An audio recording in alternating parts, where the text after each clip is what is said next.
വന്ന് വണ്ടി കയറ്. എവിടേക്ക്? ഞാൻ എവിടേക്കാണോ പോകുന്നത് അവിടേക്ക്.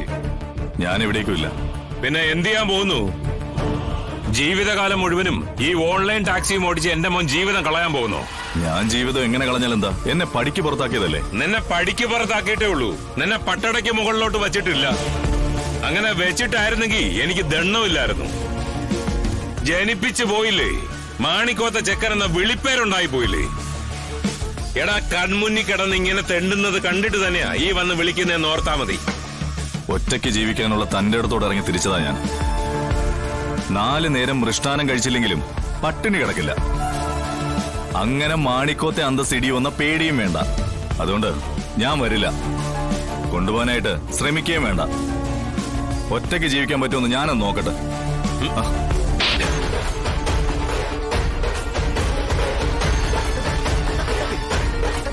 എടാ, അങ്ങനെ ഒറ്റയ്ക്ക് ജീവിക്കാനായിരുന്നു തീരുമാനമെങ്കിൽ നിനക്ക് വേണ്ടിട്ട് ആ പെങ്കൊച്ച് എന്തിനാണ് കൈമുറിച്ച് ഹോസ്പിറ്റലിൽ കിടക്കുന്നത്?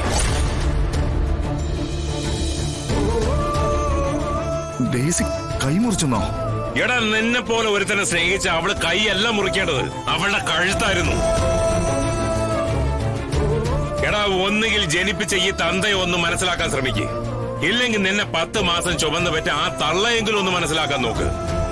എടാ, അതിനും കഴിയുന്നില്ലെങ്കിൽ സ്നേഹിച്ച പെണ്ണിനെ ഒന്ന് അറിയാനെങ്കിലും നോക്കടാ.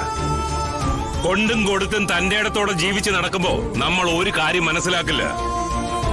എടാ, 10 ദിവസം എവിടെയെങ്കിലും ഒന്ന് കിടന്നു നോക്കട്ടെ, ഈ ചെയ്തു കൂട്ടിയതെല്ലാം കൺമുന്നിൽ തെളിയും.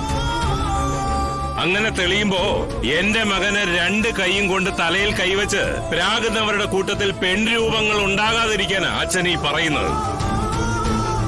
എടാ, നീ അവളെ ചെന്നൊന്ന് കാണണം, ആശ്വസിപ്പിക്കണം, ജീവിതത്തിലേക്ക് മടക്കി കൊണ്ടുവരണം.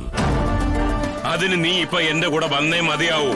അച്ഛാ, അവൾ ഇങ്ങനെയൊക്കെ കാണിച്ചത് ഞാൻ പറഞ്ഞിട്ടാണോ? അല്ല, നീ പറഞ്ഞിട്ടല്ല. പക്ഷേ ഈ കിടക്കുന്ന കിടപ്പിൽ അവൾ എന്തെങ്കിലും പറഞ്ഞാൽ, എടാ, നിന്റെ കഷ്ടകാലത്തിന് അവൾക്ക് എന്തെങ്കിലും സംഭവിച്ചു പോയാൽ നീ പിന്നെ അകത്താണ്.